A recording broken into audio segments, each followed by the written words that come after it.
You're listening to the Options Insider Radio Network. For more quality options programs, visit www.theoptionsinsider.com or search for Options Insider Radio Network in your podcast provider of choice. Listeners can also access all of our programming through our mobile app, available in iTunes and on Google Play. Don't forget to follow along with your favorite programs and submit your own questions for the hosts at twitter.com/options, facebook.com/theoptionsinsider, or via questions at theoptionsinsider.com. Welcome to the Options Playbook, the program where we break down cutting-edge option strategies and explain how you can incorporate them into your own portfolio. Whether you're looking to grow your capital with some offensive maneuvers or protect your investments with defensive plays, you can find them all in the Options Playbook. The Options Playbook is brought to you by Ally Invest. Anything mentioned today is for educational purposes and is not a recommendation or advice. Options involve risk. Please refer to ally.com/invest/disclosures to review additional risks involved with trading options. Securities offered through Ally Invest Securities LLC, member FINRA and SIPC. Now, let's open the playbook and get started. Welcome to Options Playbook Radio. I'm your host, Brian Overby, Ally Invest Senior Options Analyst and author of the Options Playbook.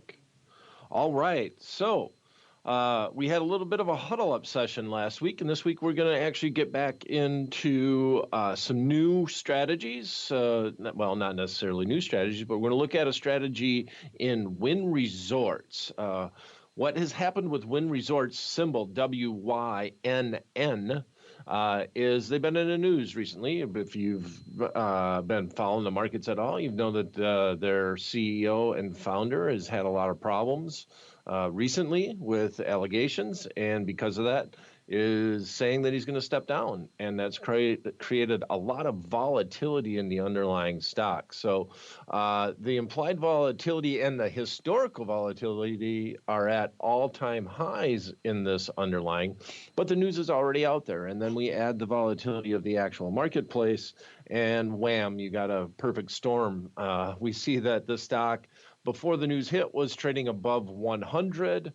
It is now trading at 164.83, and I'm going to let you know that we are actually taping this version of Options Playbook Radio on February 13th, and the market's just about to close, so we're very close to the close. The stock was up about $2 today, and we're just going to look at a very short-term trade in it, and we've talked about these type of trades usually in big indexes, but what we're looking to do here is to put on a trade usually as soon as the market would open. So we're doing it as of the close because that's just happens to be when we're taping this. And we're just going to try to get some huge theta decay in this position in the very short term as far as this trade is concerned. So what we're going to do is we're going to do a fairly wide butterfly. We're going to do a 5-point wide butterfly in the very short-term options, in the weekly option contract. So we're going to limit our risk.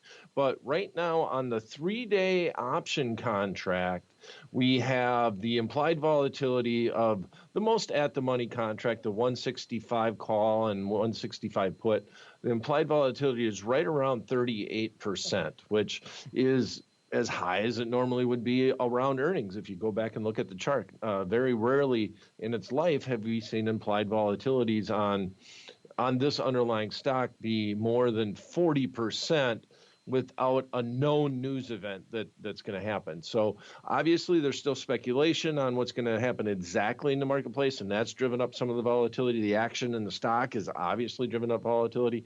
So we're going to do a short-term play, and if you have very short options, and if it wasn't for weeklies, this trade wouldn't come up that often, but now it's becoming very popular, where you just look at wide, long butterflies in the underlying, and you're just trading them for the day. You're just hoping that between 9 a.m. and maybe noon or 1 or 2 p.m.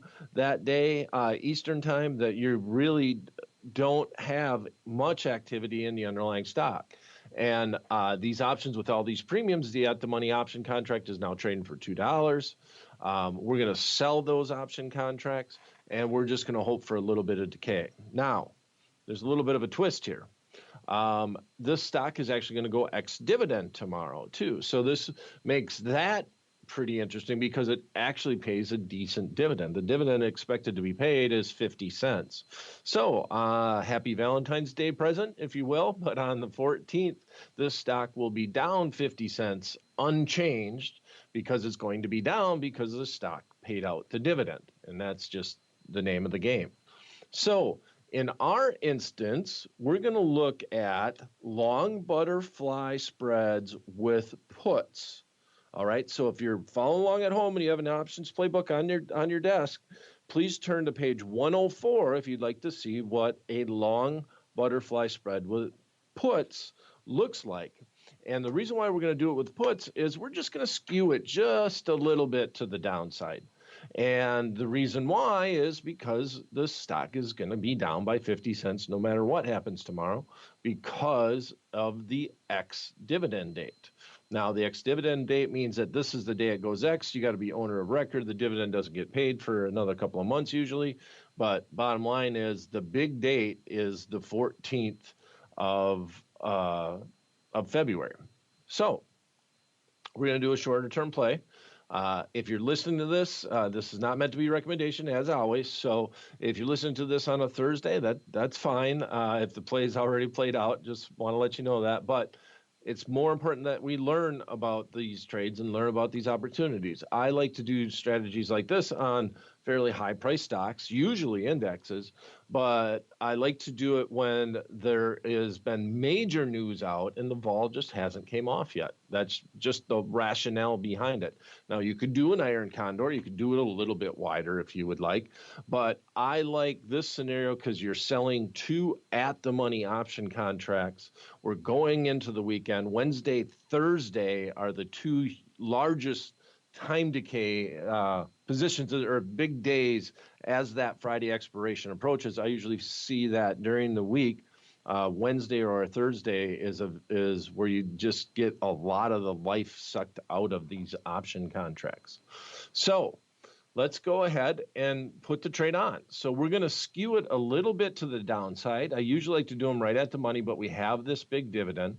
We're going to go 5 points wide. And I think that it's important to note that if you go 5 points wide, the expected move on this underlying stock over the next 3 days, if you bought the long put and you bought the long call, is less than 5 points. It's only 2.5 points. So we're feeling what the market's at. We're still going to go 5 points wide on the spread. We have 2.5 point strikes in this expiration. It's the February 16th expiration, 3 days remaining. So the long put that we're going to buy, one of the wings of our butterfly, is going to be the 167.50 strike. We're going to sell the 162.50 strike next to the at-the-money option contract. And then we're going to buy the 157.50 strike. Okay, so we're 5 points wide. We got 3 days remaining to expiration. We got an ex-dividend date before that expiration date. And if we did this entire trade 5 points wide because of where the volatility is at right now, we can do this entire trade for a net debit to the account of $1.60 at the midpoint. Okay, so think about this. This is a 5 point wide spread. We're fairly at the money because of the dividend that's going to happen. And we have so much volatility in this kind of pricey underlying $164 stock right now. And we can get a trade where if we can get this underlying to stay within a 10-point range, 5 points to the upside or 5 points to the downside, if we can get it to land somewhere in that range, this trade is going to be profitable, and we're only risking $1.64 to put this on. Now, we're not looking to make the whole 5 points, and we've talked about this many times when we're looking at specifically butterflies, that if you're hoping that this underlying stock with all this volatility in it is going to go 3 days and it's going to go to 162.50 and it's just going to stop right there, well, if you didn't get out at any point in time prior to that, you really should get the stupid award, because you just shouldn't be hanging around in this trade until that time, because the unlikelihood of it stopping at your short strike is extremely high. So when we're doing this trade, we're going to risk, we're putting it on for $1.60. We have a 5-point wide spread. So you take 5 minus $1.60, and the maximum upside is 340. The maximum downside is the debit paid $1.60. And we are just hoping to make 20, 30 cents on this trade. If we can get the stock to go down a little bit, because of the ex-dividend date, and stay within a range, our ideal situation would be to just get out of this trade tomorrow as best we could. Just get out of it, make 30 cents, move on with the trade. If it goes beyond any of the long strikes, you just want to get out. That's just a golden rule. If it goes to 157.50, which is the lowest put strike, or 167.50, you just get out of the trade. So you're just looking for it to stay within a range just for a certain period of time, and then the volatility and the theta can work for you. If some vol comes out a little bit, if you get a little bit of theta, that will come out for you. Like, for example, if I look at the net theta of this trade versus the net delta, right? If we can get through 1 day's worth of time based off of this underlying, 1 day's worth of time is $20 for the whole position for our 1x2x1 butterfly.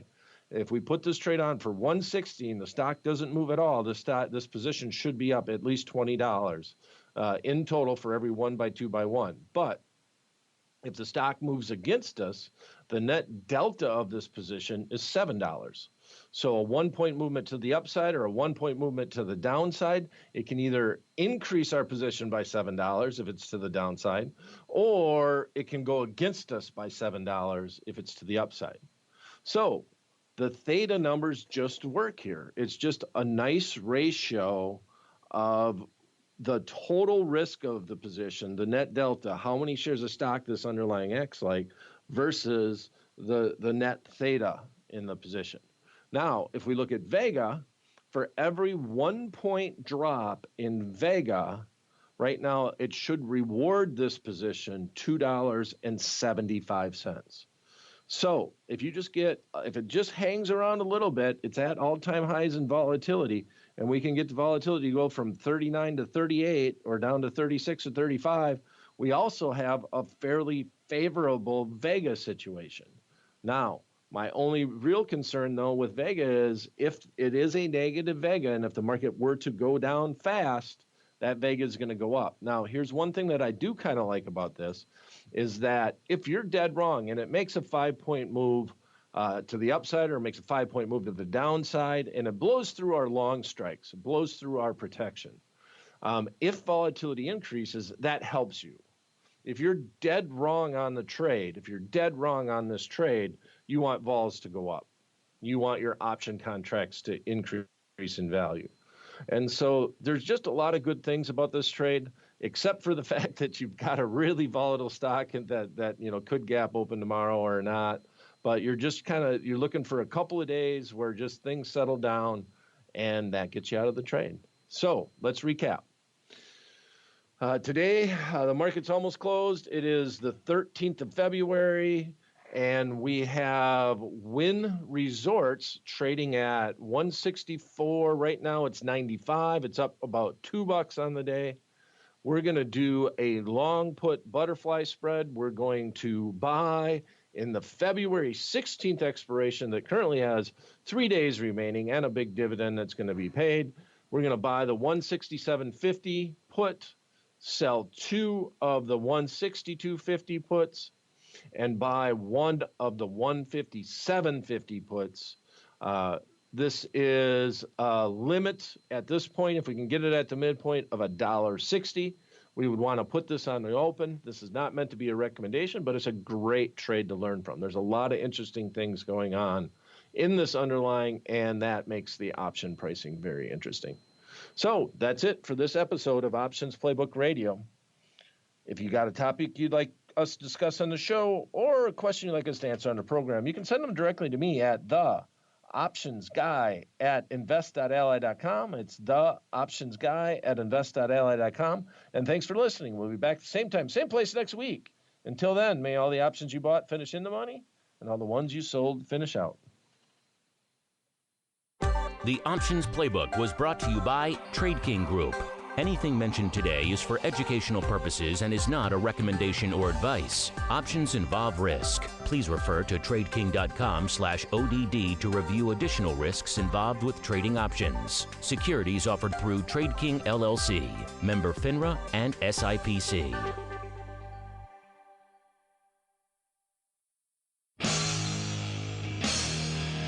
The preceding program was a production of the Options Insider Radio Network. For more quality options programs, visit www.theoptionsinsider.com or search for Options Insider Radio Network in your podcast provider of choice. Listeners can also access all of our programming through our mobile app, available in iTunes and on Google Play.